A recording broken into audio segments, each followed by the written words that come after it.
ನಮಸ್ಕಾರ ಸ್ನೇಹಿತರೆ, ತಮ್ಮೆಲ್ಲರಿಗೂ ಕೂಡ ಸುಸ್ವಾಗತ. ಈ ಒಂದು ವಿಡಿಯೋ ಭಾಗದಲ್ಲಿ ನಾವು 9ನೇ ತರಗತಿಯ ಪಠ್ಯಭಾಗದ ಭಾಷಾಭ್ಯಾಸವನ್ನು ನೋಡೋಣ.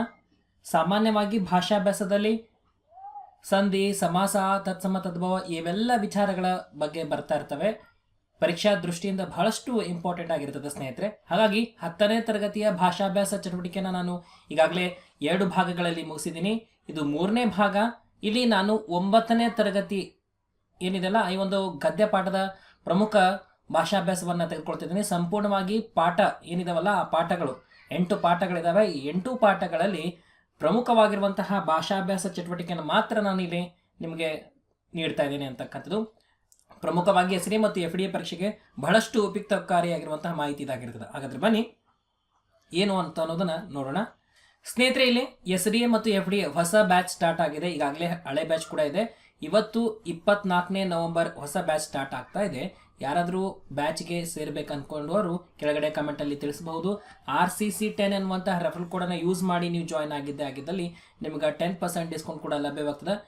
ಇನ್ನೂ ಹೆಚ್ಚಿನ ಡಿಸ್ಕೌಂಟ್ಗಳಿಗಾಗಿ ನಿಮ್ಮ ಕ್ರೆಡಿಟ್ ಪಾಯಿಂಟ್ಸ್ ಏನಿರುತ್ತೆ ಅದನ್ನು ಯೂಸ್ ಮಾಡ್ಕೊಂಡ್ರಿ ಅಂತಂದರೆ 20% ಡಿಸ್ಕೌಂಟ್ ಕೂಡ ಲಭ್ಯ ಬರ್ತದೆ. ಓಕೆನಾ? ಅದ್ರ ಬಗ್ಗೆ ಏನಾದ್ರು ಡೌಟ್ಸ್ಗಳಿದ್ದಲ್ಲಿ ಕೆಳಗಡೆ ಕಮೆಂಟಲ್ಲಿ ತಿಳಿಸಿ. ಹಾಗಾದರೆ ಬನ್ನಿ ಮೊದಲನೇದಾಗಿ ನೋಡೋಣ. ಭಾಷಾ ಚಟುವಟಿಕೆ ಅಂತಕ್ಕಂಥದ್ದು ಮೊದಲೇ ಪಾಠದ್ದು. ಸೊ ಇಲ್ಲಿ ನೋಡಬಹುದು ಆಗಮ ಸಂಧಿ ಎಂದರೇನು ಅಂತ ಇದೆ. ಪೂರ್ವ ಮತ್ತು ಉತ್ತರ ಪದದಲ್ಲಿ ಇಲ್ಲದೇ ಇರುವಂತಹ ಯ ಅಥವಾ ವ ವ್ಯಂಜನ ಸಂಧಿ ಪದದಲ್ಲಿ ಬಂದರೆ ಅದನ್ನು ನಾವು ಏನಂತ ಕರಿತೀವಿ? ಆಗಮ ಸಂಧಿ. ಉದಾಹರಣೆಗೆ ಮಳೆಯನ್ನು, ಮರವನ್ನು.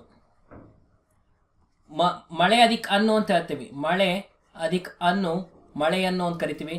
ಪೂರ್ವ ಮತ್ತು ಉತ್ತರ ಪದದಲ್ಲಿ ಯ ಇಲ್ಲ, ಸಂಧಿ ಪದದಲ್ಲಿ ಬಂತು, ಹಾಗಾಗಿ ಯಕಾರಾಗಮ ಸಂಧಿ. ಮರವನ್ನು, ಮರ ಅದಕ್ಕೆ ಅನ್ನು ಅಂತ ಕರಿತೀವಿ. ಪೂರ್ವ ಮತ್ತು ಉತ್ತರ ಪದದಲ್ಲಿ ವ ಇಲ್ಲ, ಆದರೆ ಸಂಧಿ ಪದದಲ್ಲಿ ಬಂತು, ಹಾಗಾಗಿ ವಕಾರಗಮ. ಆದೇಶ ಸಂಧಿ ಅಂತಂದ್ರೆ ಏನು?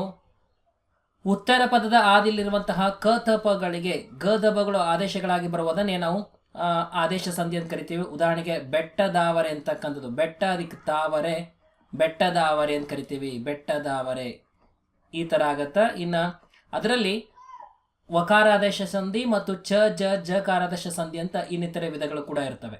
ಸರಿ, ಇನ್ನು ಬಿಡಿಸಿ ಸಂಧಿ ಹೆಸರಿಸಿ ಅಂತ ಕೊಡ್ತಾನೆ ಸ್ನೇಹಿತರಲ್ಲಿ. ಬಿಡಿಸಿ ಸಂಧಿ ಹೆಸರಿಸಬೇಕು ಅಂತೇಳಿ ಪಾತ್ರವನ್ನು ಅಂತ ಇದೆ. ಸರಿನಾ? ಪಾತ್ರವನ್ನು ಹೇಗೆ ಬಿಡಿಸ್ತೀವಿ? ಪಾತ್ರ ಅಧಿಕ್ ಅನ್ನು, ಪಾತ್ರವನ್ನು ಅಂತ ಆಗತ್ತಾ. ಇದು ವಕಾರಾಗಮ ಸ್ನೇಹಿತರೆ, ವಕಾರಾಗಮ ಸಂಧಿ, ವಕಾರಾಗಮ. ಸರಿನಾ? ಇದಾದ್ಮೇಲೆ ನೆಕ್ಸ್ಟ್ ನೋಡಿ, ಶುದ್ಧಿ ಅನ್ನುವಂತ ಇದೆ. ಹೌದಾ? ಹೇಗೆ ಬಿಡಿಸ್ತೀವಿ? ಶುದ್ಧಿ ಅದಕ್ಕೆ ಅನ್ನು, ಶುದ್ಧಿಯನ್ನು. ಪೂರ್ವ ಮತ್ತು ಉತ್ತರ ಪದದಲ್ಲಿ ಇಲ್ಲದೆ ಇರುವಂತಹ ಯ ವ್ಯಂಜನ ಬಂದಿದ್ರಿಂದ ಇದು ಯಕಾರಾಗಮ, ಯಕಾರಾಗಮ. ಓಕೆ. ಇನ್ನು ಚಳಿಗಾಲ ಅಂತಿದೆ. ಚಳಿ ಅದಕ್ಕೆ ಕಾಲ, ಚಳಿಗಾಲ. ಕಕಾರಕ್ಕೆ ಗಕಾರ ಬಂದದ, ಹಾಗಾಗಿ ಇದು ಆದೇಶ ಸಂಧಿ ಸ್ನೇಹಿತರೆ, ಆದೇಶ. ಇನ್ನು ಪಡೆದಿದ್ದೇನೆ ಅಂತಕ್ಕಂಥದ್ದು ಹೇಗೆ ಬಿಡಿಸ್ತೀವಿ? ಪಡೆದು, ಪಡೆದು ಅದಕ್ಕೆ ಇದ್ದೇನೆ. ಹೌದಾ? ಪಡೆದಿದ್ದೇನೆ ಅನ್ನೋದು ಪಡೆದು ಊಕಾರ ಇದೆ, ಇಲ್ಲಿ ಈ ಪಡೆದಿದ್ದೇನೆ ಈನೇ ಬಂದದ, ಹಾಗಾಗಿ ಇದು ಲೋಪ ಸಂಧಿ, ಲೋಪ. ಏನು ನೆಕ್ಸ್ಟ್ ನೋಡಿ, ಬೆಮರ್ವನಿ ಅನ್ನುವಂಥದ್ದು. ಬೆಮರ್ವನಿ ಇದನ್ನು ಹೇಗೆ ಬಿಡಿಸ್ತೀವಿ? ಬೆಮರ್, ಬೆಮರ್ ಅಧಿಕ್ ಪನಿ, ಬೆಮರ್ವನಿ ಅಂತ ಆಗತ್ತ. ಪಕಾರಕ್ಕೆ ವಕಾರ ಬಂತು, ಹಾಗಾಗಿ ಇದು ಆದೇಶ ಸಂಧಿ, ಆದೇಶ ಆಗಿರ್ತದೆ ಸ್ನೇಹಿತರೆ. ಸರಿನಾ? ಸ್ವಂತ ವಾಕ್ಯ ಇದು ನೀವು ನೋಡ್ಕೋಬಹುದು.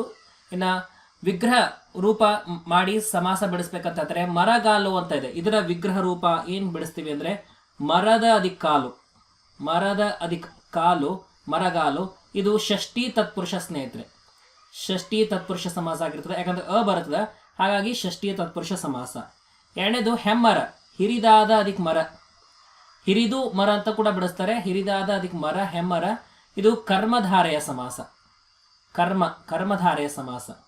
ಇನ್ನು ಮುಂದಿನ ನೋಡಿ, ಬೆಳ್ಗೊಡೆ ಅಂತಕ್ಕಂಥದ್ದು. ಬೆಳ್ಗೊಡೆ ಹೇಗೆ ಬಿಡಿಸ್ತೀವಿ? ಬಿಳಿದಾದ ಅಥವಾ ಬಿಳಿದು ಅಂತ ಕೂಡ ಬರೀತಾರೆ. ಬಿಳಿದು ಅದಕ್ಕೆ ಕೊಡೆ ಅಥವಾ ಬಿಳಿದಾದ ಅದಕ್ಕೆ ಕೊಡೆ, ಬೆಳ್ಗೊಡೆ ಅಂತಕ್ಕಂಥದ್ದು. ಇದು ಕೂಡ ಕರ್ಮಧಾರೆಯ, ಕರ್ಮಧಾರೆಯ ಸಮಾಸ. ಇನ್ನು ಒಗ್ಗಟ್ಟು ಅಂತಕ್ಕಂಥದ್ದು ಸ್ನೇಹಿತರೆ. ಒಗ್ಗಟ್ಟು ಹೇಗೆ ಬಿಡಿಸ್ತೀವಿ ಅಂತಂದ್ರೆ ಒಂದು ಅಧಿಕ್ ಕಟ್ಟು, ಒಂದು ಅಧಿಕ್ ಕಟ್ಟು, ಒಗ್ಗಟ್ಟು ಅಂತಾಗತ್ತ. ದ್ವಿಗು ಸಮಾಸ ಸಂಖ್ಯೆ ಬಂತು ಅಂತಂದ್ರೆ ಏನಾಗತ್ತ, ದ್ವಿಗು ಸಮಾಸವಾಗ್ತದೆ. ಇನ್ನು ಸಪ್ತ ಸ್ವರಗಳು ಇದು ಕೂಡ ಅದೇ, ಯಾವುದು ದ್ವಿಗು ಸಮಾಸ. ಹೇಗೆ ಬಿಡಿಸ್ತೀವಿ, ಸಪ್ತಗಳಾದ ಅದಕ್ಕೆ ಸ್ವರಗಳು, ಇದು ಕೂಡ ಏನಾಗತ್ತ ದ್ವಿಗು ಸಮಾಸ. ಇನ್ನು ಗಾದೆ ವಿಸ್ತರಿಸ್ರಿ ಅನ್ನುವಂಥದ್ದು ತುಂಬಿದ ಕೊಡ ತುಳುಕುವುದಿಲ್ಲ ಎಂತಕ್ಕಂಥದ್ದು ಸ್ನೇಹಿತರೆ. ತುಂಬಿದ ಕೊಡ ತುಳುಕುವುದಿಲ್ಲ ಅಂತ ಅಂದ್ರೆ ಅರ್ಥ ಏನು, ಯಾರು ಹೆಚ್ಚಿಗೆ ಪಾಂಡಿತ್ಯವನ್ನ ವಿದ್ವತ್ತನ್ನ ಜ್ಞಾನವನ್ನ ಹೊಂದಿರ್ತಾರೆ ಅವರು ತಮ್ಮ ಜ್ಞಾನವನ್ನ ಇನ್ನೊಬ್ಬರಿಗೆ ತೋರ್ಪಡಿಸಂಗಿಲ್ಲ. ಎಲ್ಲಿ ಯಾವಾಗ ಅದನ್ನ ಏನಪ್ಪಾ ಅಂದ್ರೆ ತೋರಿಸ್ಬೇಕೋ ಅದಷ್ಟೇ ಮಾಡ್ತಾರೆ ಅನ್ನುವಂಥದ್ದು. ಹಾಗಾಗಿ ತುಂಬಿದ ಕೊಡ ಯಾವತ್ತೂ ತುಳ್ಕೋದಿಲ್ಲ, ಅಹಂಕಾರಿಯಾಗಿರೋದಿಲ್ಲ ಅನ್ನುವಂಥದ್ದು. ಇನ್ನು ಬೆಳ್ಳಗಿರುವುದೆಲ್ಲ ಹಾಲಲ್ಲ ಅಂತಂದ್ರೆ ಏನು, ಎಲ್ಲವನ್ನೂ ನಾವು ನಂಬಾರ್ದು ಕಣ್ಮುಚ್ಕೊಂಡು. ಬೆಳ್ಳಗಿದೆ ಅಂತ ಅಂದ್ಕೊಂಡು ಅದು ಹಾಲು ಆಗಿರೋಂಗಿಲ್ಲ, ಅದನ್ನ ಪರೀಕ್ಷಿಸಿ ನೋಡಿ ಸರಿಯಾಗಿ ನಂಬಬೇಕು ಅನ್ನುವಂಥದ್ದು ಇದಾಗಿರ್ತದೆ. ಓಕೆ, ಇನ್ನು ಮುಂದಿನ ನೋಡೋಣ ಬನ್ನಿ ಸ್ನೇಹಿತರೆ. ನೆಕ್ಸ್ಟು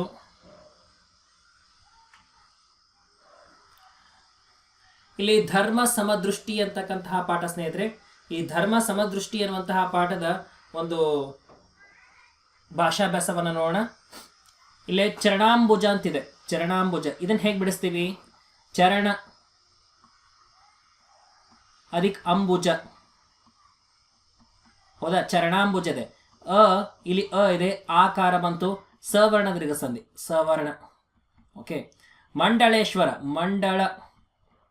ಮಂಡಳ ಅದಕ್ಕೆ ಈಶ್ವರ, ಮಂಡಳೇಶ್ವರ ಅಂತ ಬಂತು, ಗುಣಸಂಧಿ ಸ್ನೇಹಿತರೆ. ಇದು ಏನಾಗತ್ತ, ಗುಣಸಂಧಿ ಆಗತ್ತ.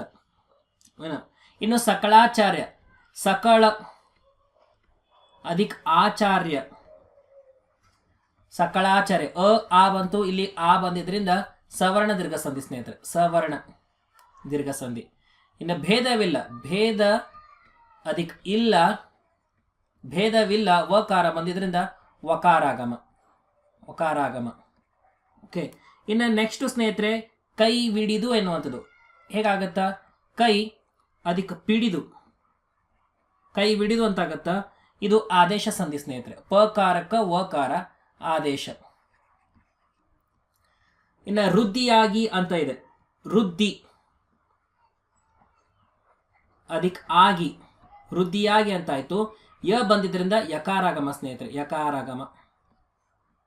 ಇನ್ನು ಭೇದವಾಗಿ, ಭೇದವಿಲ್ಲ, ಭೇದವಾಗಿ ಎರಡು ಕೂಡ ಏನಾಗತ್ತ, ವಕಾರಾಗಮ, ವಕಾರಾಗಮ. ಭೇದ ಅದಕ್ಕಾಗಿ, ಭೇದವಾಗಿ. ಕಾಣಲಾಗದು, ಕಾಣಲು ಅದಕ್ಕೆ ಆಗದು ಅಲ್ವಾ, ಕಾಣಲು ಅದಕ್ಕೆ ಆಗದು, ಕಾಣಲಾಗದು ಅಂತ ಬಂತು. ಹಾಗಾಗಿ ಕಾಣಲಾಗದು ಲೋಪಸಂಧಿ ಆಗಿರ್ತದೆ, ಲೋಪಸಂಧಿ. ಇನ್ನು ಜಿನಾಲಯ, ಜಿನ ಅದಕ್ಕೆ ಆಲಯ, ಇದು ಸವರ್ಣ ಆಗತ್ತ ಸ್ನೇಹಿತರೆ, ಸವರ್ಣ. ಇನ್ನು ತಪ್ಪಲೀಯದೆ ಅಂತ ಇದೆ, ತಪ್ಪಲೀಯದೆ ಎನ್ನುವಂಥದ್ದು ತಪ್ಪಲು ಅದಕ್ಕೆ ಈ ಅದೆ, ಹೌದಾ, ತಪ್ಪಲೀಯದೆ ಅಂತ ಆಯ್ತು. ಇಲ್ಲಿ ಊಕಾರ ಲೋಪವಾಗಿದ್ದರಿಂದ ಲೋಪಸಂಧಿ. ಇನ್ನು ಚಂದ್ರ ಅರ್ಕ ಸ್ನೇಹಿತರೆ, ಚಂದ್ರ ಅದಕ್ಕೆ ಅರ್ಕ, ಅರ್ಕ, ಚಂದ್ರ ಅದಕ್ಕೆ ಅರ್ಕ, ಚಂದ್ರಾರ್ಕ ಅಂತ ಆಗತ್ತ. ಹಾಗಾಗಿ ಇದು ಏನಂತಂದ್ರೆ ಸವರ್ಣ ದೀರ್ಘ ಸಂಧಿ. ಇಲ್ಲಿ ಬಂತು, ಇಲ್ಲಿ ಆ ಬಂತು, ಸವರ್ಣ ಆಗಿರುತ್ತೆ, ಸವರ್ಣ. ಸರಿನಾ? ಇನ್ನ ತತ್ಸಮ ತದ್ಭವಗಳನ್ನ ನಾವಿಲ್ಲಿ ನೋಡೋಣ. ತತ್ಸಮ ತದ್ಭವಗಳು ಅಂತಕ್ಕಂಥದ್ದು ವರ್ಷ ಏನಾಗತ್ತ, ವರುಷ ಅಂತ ಆಗತ್ತ, ವರುಷ. ಶ್ರೀ ಏನಾಗತ್ತ, ಸಿರಿ ಅಂತ ಆಗತ್ತ, ಸಿರಿ. ರಾಯ, ರಾಜ, ರಾಯ, ರಾಜ ಅಂತಕ್ಕಂಥದ್ದು. ನಂತರದಲ್ಲಿ ವೀರ, ಬೀರ, ವೀರ, ಬೀರ ಅಂತ ಆಗತ್ತ. ನಂತರದಲ್ಲಿ ಸ್ನೇಹಿತರೆ ಬಕುತ, ಭಕ್ತ, ಬಕೂತ ಅಲ್ವಾ. ಇನ್ನು ಅದಾದ್ಮೇಲೆ ಭಿನ್ನಹ ಅಂತ ಇದೆ. ಭಿನ್ನಹ ಎಂತಕ್ಕಂಥದ್ದು ಏನು ಅಂತಂದ್ರೆ ಅದು ವಿಜ್ಞಾಪನೆ ಅಂತ ಆಗತ್ತ, ವಿಜ್ಞಾಪನೆ, ವಿಜ್ಞಾಪನೆ. ಇದಾದ್ಮೇಲೆ ದೆಸೆ ಅಂತಿದೆ, ದೆಸೆ ದಿಶಾ ಅಂತ ಆಗತ್ತ, ದಿಶಾ. ನಂತರದಲ್ಲಿ ಸ್ನೇಹಿತರೆ ಚಂದ್ರ ಅಂತಿದೆ, ಚಂದ್ರ ಚಂದಿರ ಅಂತ ಆಗತ್ತ, ಚಂದಿರ. ಆಮೇಲೆ ಸೊದೆ, ಸೊದೆ ಅಂತಕ್ಕಂಥದ್ದು ಏನಾಗತ್ತ ಅಂತಂದ್ರೆ ಅದು ಸುದೆ ಅಂತ ಆಗತ್ತ, ಸುದೆ. ಸರಿ, ಇದಿಷ್ಟು ಧರ್ಮ ಸಮದೃಷ್ಟಿ ಅಂತಕ್ಕಂತಹ ಪಾಠದ ಪ್ರಮುಖ ಒಂದು ವ್ಯಾಕರಣಾಂಶಗಳಾಗಿತ್ತು. ಇನ್ನು ನೆಕ್ಸ್ಟ್ ನೋಡೋಣ ಬನ್ನಿ. ಆದರ್ಶ ಶಿಕ್ಷಕ ಸರ್ವಪಲ್ಲಿ ರಾಧಾಕೃಷ್ಣನ್ ಅಂತಕ್ಕಂತಹ ಪಾಠ ಮುಕ್ಕಣ್ಣ ಅಂತ ಇದೆ. ಮುಕ್ಕಣ್ಣ ಯಾವ ಸಮಾಸ ಅಂತ ಕೇಳ್ತಾರೆ. 3 ಕಣ್ಣುಳ್ಳವನು ಅವನು ಅವನು ಮುಕ್ಕಣ್ಣ ಅಂತಕ್ಕಂಥದ್ದು ಬಹುರ್ವಿಹಿ ಸಮಾಸ ಸ್ನೇಹಿತರೆ. ಇನ್ನು ಹಣೆಗಣ್ಣ, ಹಣೆಯಲ್ಲಿ ಕಣ್ಣು ಉಳ್ಳವನು ಅವನು ಅವನು ಕೂಡ ಹಣೆಗಣ್ಣ, ಶಿವ ಅಂತ ಹೇಳ್ತೀವಿ. ಇದು ಮುಕ್ಕಣ್ಣ, 3 ಕಣ್ಣು ಉಳ್ಳವನು ಅವನು ಮುಕ್ಕಣ್ಣ, ಹಣೆಯಲ್ಲಿ ಕಣ್ಣು ಉಳ್ಳವನು ಅವನು ಹಣೆಗಣ್ಣ. ಎರಡು ಕೂಡ ಬಹುರ್ವಿಹಿ ಸಮಾಸ ಆಗುತ್ತೆ, ಎರಡು ಕೂಡ ಶಿವ ಆಗಿರ್ತಾರೆ. ಇನ್ನು ಕೊಟ್ಟಿರುವ ಪದಗಳ ಸಂಧಿ ಅಂತ ಹೇಳ್ತೀವಿ. ವಾಕ್ ಅದಿಕ್ ದೇವಿ, ವಾಗ್ದೇವಿ ಅಂತ ಆಗತ್ತ. ಜಸ್ತ್ವ ಸಂಧಿ ಸ್ನೇಹಿತರೆ, ಜಸ್ತ್ವ. ಅದೇ ರೀತಿಗೆ ಚಿತ್ ಅದಿಕ್ ಆನಂದ, ಚಿದಾನಂದ, ಇದು ಕೂಡ ಜಸ್ತ್ವ ಆಗಿರ್ತದೆ, ಜಸ್ತ್ವ ಸಂಧಿ. ಓಕೆ, ನೆಕ್ಸ್ಟ್ ನೋಡ್ಬೋದು ಸ್ನೇಹಿತರೆ, ಪ್ರಜಾನಿಷ್ಠೆ ಅಂತಕ್ಕಂತಹ ಪಾಠ 9ನೇ ತರಗತಿದು. ಮೊದಲೆರಡು ಪದಗಳಿಗಿರುವಂಥ ಸಂಬಂಧದಂತೆ 3ನೇ ಪದಕ್ಕೆ ಸಂಬಂಧವನ್ನು ನಾವು ಕಂಡುಹಿಡಿಬೇಕು. ಯ ರ ಲ ವ ಅವರ್ಗೀಯ ವ್ಯಂಜನಗಳು. ಇನ್ನು ಂಗ ಯ ಣ ನ ಮ ಇವು ಅನುನಾಸಿಕಗಳು. ವರ್ಗೀಯ ವ್ಯಂಜನ ಅಂತ ಹೇಳ್ತೀವಿ, ವರ್ಗೀಯ ವ್ಯಂಜನ ಅಲ್ವಾ. ಆಕ್ಚುಲಿ ಅವರ್ಗೀಯ ವ್ಯಂಜನ ಅಂತ ಹೇಳ್ತಾನೆ ಅಂದಮೇಲೆ ವರ್ಗೀಯ ವ್ಯಂಜನಗಳು ಹೌದು, ಅನುನಾಸಿಕಗಳು ಅಂತ ಕೂಡ ಕರಿತೀವಿ. ಇನ್ನು ಷಡಂಗ ಜಸ್ತ್ವ ಸಂಧಿ, ಷಣ್ಮಾಸ ಏನಾಗಿರ್ತದ ಅನುನಾಸಿಕ ಸಂಧಿ. ಹೇಗೆ ಬಿಡಿಸ್ತೀವಿ? ಷಟ್ ಅದಕ್ಕೆ ಮಾಸ, ಷಣ್ಮಾಸ ಆಗತ್ತ. ಟಕಾರಕ ಣಕಾರ ಬಂತು. ಇನ್ನು ಈ ಹೊನ್ನು ಗಮಕ ಸಮಾಸ, ಈ ಹೊನ್ನು ಎಂತಕ್ಕಂಥದ್ದು ಗಮಕ ಸಮಾಸ. ಸ್ಥಾಪನೆ ಮಾಡು ಎಂತಕ್ಕಂಥದ್ದು ಸ್ನೇಹಿತರೆ ಇದು ಕ್ರಿಯಾ ಸಮಾಸವಾಗಿರ್ತದೆ. ಕೊನೆಗೆ ಏನು ನೋಡ್ಬೋದು, ಮಾಡು ಎಂತಕ್ಕಂಥದ್ದು ಸ್ಥಾಪನೆಯನ್ನು ಅದಕ್ಕೆ ಮಾಡು ಕ್ರಿಯಾ ಸಮಾಸವಾಗಿರ್ತದೆ. ಓಕೆನಾ. ಇನ್ನು ವಾಗ್ದೇವಿ ಜಸ್ತ್ವ ಸಂಧಿ ಆಗಿರ್ತದೆ. ಜಗಜ್ಯೋತಿ ಅಂತಕ್ಕಂಥದ್ದು, ಜಗತ್ ಅದಕ್ಕೆ ಜ್ಯೋತಿ, ಜಗಜ್ಯೋತಿ ಅಂತ ಆಗತ್ತ. ಸೊ ಇಲ್ಲಿ ತಕಾರಕ ಜಕಾರ ಬರುವಂಥದ್ದು ಶುತ್ವ ಸಂಧಿ ಆಗತ್ತ, ಶುತ್ವ. ಇನ್ನು ನಂತರದ ನೋಡೋಣ ಸ್ನೇಹಿತರೆ, ಹರಲೀಲೆ ಅಂತಕ್ಕಂಥದ್ದು. ಹರಲೀಲೆ ಪಾಠದ ಪ್ರಮುಖ ವ್ಯಾಕರಣಾಂಶಗಳು. ಒಂದೇದು ನೋಡಿ, ದೇವರು ಎಲ್ಲರಿಗೂ ಒಳ್ಳೆಯದನ್ನೇ ಮಾಡಲಿ, ದೇವರು ಎಲ್ಲರಿಗೂ ಒಳ್ಳೆಯದನ್ನೇ ಉಂಟು ಮಾಡಲಿ ಅಂತಕ್ಕಂಥದ್ದು. ಉಂಟು ಮಾಡಲಿ ಏನಿದೆ ಇದು ಕ್ರಿಯಾಪದ. ಈ ವಾಕ್ಯದಲ್ಲಿರುವಂಥ ಕ್ರಿಯಾಪದ ಅಂತ ಕೇಳ್ತಾನೆ. ಕ್ರಿಯಾಪದ ಏನಾಗಿರ್ತದೆ? ಉಂಟು ಮಾಡಲಿ ಅಂತಕ್ಕಂಥದ್ದಾಗಿರ್ತದೆ. ಕರ್ತೃ ಅಂದ್ರೆ ಏನಾಗಿರ್ತದೆ? ದೇವರು ಅಂತ ಹೇಳ್ಬೋದು, ಕರ್ತೃ. ಈ ಪದವು ನಿಷೇಧಾರ್ಥಕ ಕ್ರಿಯಾಪದಕ್ಕೆ ಉದಾಹರಣೆ ಅಂತ ಕೇಳಿದರೆ ತಿನ್ನನು ಅಂತಕ್ಕಂಥದ್ದು ಇಲ್ಲಿ ಏನಾಗತ್ತಾ? ನಿಷೇಧಾರ್ಥಕ. ವಿದ್ಯಾರ್ಥಕ ಯಾವುದು? ತಿನ್ನಲಿ ಅಂತಕ್ಕಂಥದ್ದು, ತಿನ್ನಲಿ ವಿದ್ಯಾರ್ಥಕ. ಇನ್ನು ತಿಂದಾನು ಸಂಭವನಾರ್ಥಕ ತಿಂದಾನು. ಗುಂಪಿಗೆ ಸೇರಿದ ಪದ ಗುರುತಿಸಿ ಅಂತ ಹೇಳ್ತಾರೆ. ಉತ್ಸಾಹ ರಗಳೆ, ಮಂದಾನಿಲ ರಗಳೆ, ಲಲಿತ ರಗಳೆ, ಉಪಮಾ ಅಲಂಕಾರ. ಹಾಗಾಗಿ ಇದನ್ನು ತೆಗಿಬೇಕು. ಇನ್ನು ಎಳಸಿರ್ಪ ಈ ಪದದ ಅರ್ಥ ಅಂತ ಕೇಳ್ತಾರೆ. ಸುತ್ತುವರೆದಿರುವ ಅಂತಕ್ಕಂಥದ್ದು ಸರಿಯಾದ ಉತ್ತರವಾಗಿರ್ತದೆ. ಓಕೆ, ಸೊ ಇದಿಷ್ಟಾಗಿತ್ತು ಸ್ನೇಹಿತರೆ, ಇದು 9ನೇ ತರಗತಿ ಪಾಠದ ಪ್ರಮುಖ ವ್ಯಾಕರಣಾಂಶಗಳು. ನೀವಿನ್ನೇನಾದರೂ ಕೂಡ ಅನ್ಅಕಾಡೆಮಿ ಸಬ್ಸ್ಕ್ರಿಪ್ಷನ್ ತೆಗೆದುಕೊಳ್ಬೇಕು ಅಂತಿದ್ರೆ ಸೊ ಇಲ್ಲಿ ಟಾಪ್ ಎಜುಕೇಟರ್ಸ್ಗಳಿಂದ ಮಾಹಿತಿ ಪಡಿಬಹುದು. ನನ್ನ ತರಗತಿ 7 ಗಂಟೆಗೆ ಇರುತ್ತೆ. ಈ ಎಲ್ಲ ಫೀಚರ್ಸನ್ನು ಪಡ್ಕೊತೀರಾ ಅನ್ಅಕಾಡೆಮಿಯಲ್ಲಿ. ಸೊ ಹೇಗೆ ಜಾಯ್ನ್ ಆಗೋದು ಅಂತಂದರೆ ಅನ್ಅಕಾಡೆಮಿ ಲರ್ನಿಂಗ್ ಆ್ಯಪನ್ನು ಡೌನ್ಲೋಡ್ ಮಾಡ್ಕೊಳ್ಳಿ. ಕರ್ನಾಟಕ PSC ಅಂತಿರಬೇಕು, ಗೆಟ್ ಸಬ್ಸ್ಕ್ರಿಪ್ಷನ್ ಓದ್ತೀರಾ. ಈ ಥರ ಪೇಜ್ ಓಪನ್ ಆಗುತ್ತಾ, ಹ್ಯಾವ್ ಅ ರೆಫರಲ್ ಕೋಡ್ ಅನ್ನುವಲ್ಲಿ RCC10 ಅಂತ ತಗೊಂಡು ಅಪ್ಲೈ ಕೊಡಿ. ಸೊ ಇಲ್ಲಿ 10% ಆಫರ್ ಅಂತ ಬರುತ್ತಾ, ಈ ಥರ ಪೇಜ್ ಬರುತ್ತೋ ಪ್ರೊಸೀಡ್ ಟು ಪೇ ಕೊಡಿ. ಆಮೇಲೆ ಇಲ್ಲಿ ಅಮೌಂಟ್ ಕಾಣಿಸುತ್ತೆ, ಕೆಳಗಡೆ ರಿದೀಮ್ ಅಂತ ಇರುತ್ತೆ. ನೀವು ಸ್ಪೆಷಲ್ ಕ್ಲಾಸ್ಗಳನ್ನು ನೋಡ್ತಾ ಇದ್ರಿ ಅಂತಂದರೆ ನಿಮಗೆ ಕ್ರೆಡಿಟ್ ಪಾಯಿಂಟ್ಸ್ ಆಗುತ್ತೆ. ಇದನ್ನು ರಿದೀಮ್ ಅಂತ ಓದ್ಕೊಳ್ಳಿ, ಮತ್ತಷ್ಟು 10% ಡಿಸ್ಕೌಂಟ್ ಆಗುತ್ತೆ. ಇದನ್ನು ಓದ್ಕೊಳ್ಳಿ. ಇದರಲ್ಲಿ ಯಾವುದಾದ್ರು ಒಂದು ಕಾರ್ಡನ್ನು ಯೂಸ್ ಮಾಡಿ EMI ಮೂಲಕ ಜಾಯ್ನ್ ಆಗಬಹುದು. ಏನಾದ್ರು ಡೌಟ್ಸ್ ಇದ್ದರೆ 7019820870 ಇದಕ್ಕೆ ನೀವು ಕರೆ ಅಥವಾ ಮೆಸೇಜ್ ಮಾಡಬಹುದು. ಸೊ ಇದಿಷ್ಟು ಇವತ್ತಿನ ತರಗತಿಯಾಗಿತ್ತು ಸ್ನೇಹಿತರೆ. ಇನ್ನೂ ನಿಮಗೇನಾದ್ರು ಡೌಟ್ಸ್ ಇದ್ದರೆ ಕೆಳಗಡೆ ಕಮೆಂಟಲ್ಲಿ ತಿಳಿಸಿ. ಮತ್ತು ಈ ಒಂದು ಪ್ರಯತ್ನ ಹೇಗಿದೆ ಅನ್ನೋದನ್ನು ತಿಳಿಸಲು ಮರಿಬೇಡಿ. ಇನ್ನು ಮುಂದಿನ ವಿಡಿಯೋದಲ್ಲಿ ಮತ್ತೆ ಭೇಟಿಯಾಗೋಣ. ಆ್ಯಂಡ್ ಇವತ್ತು ಪದಗಳ ಅರ್ಥ ಭಾಗ 4 ಮಾಡಿದ್ದೀನಿ, ಅದನ್ನು ಕೂಡ ನೋಡೋದನ್ನು ಮರಿಬೇಡಿ. ಥ್ಯಾಂಕ್ ಯು ಫ್ರೆಂಡ್ಸ್, ಧನ್ಯವಾದ.